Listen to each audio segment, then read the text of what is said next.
नमस्कार शेतकरी बंधूंनो. तर आज आपण केळीमधील जे पोंगा अडकण्याची समस्या आहे किंवा पाणी पिवळे पडण्याची आहे, ती थोडक्यात जाणून घेऊया.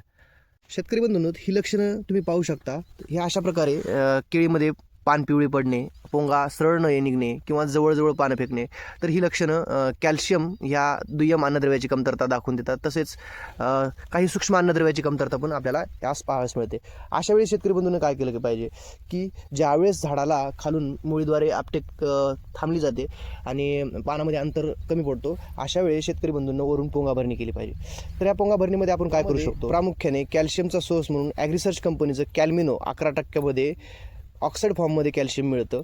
त्यासोबतच झिंक आणि बोरॉन कॉम्बिनेशन असणारं झिंकाबोर आणि यामध्ये ॲमिनो ॲसिड घटक असणारं प्रोबियन, ह्या 3 घटकाची आपण जर पोंगा भरणी केली तर ह्या दिसणाऱ्या केळीमध्ये बरंच फरक आपणास पाहावयास मिळतो.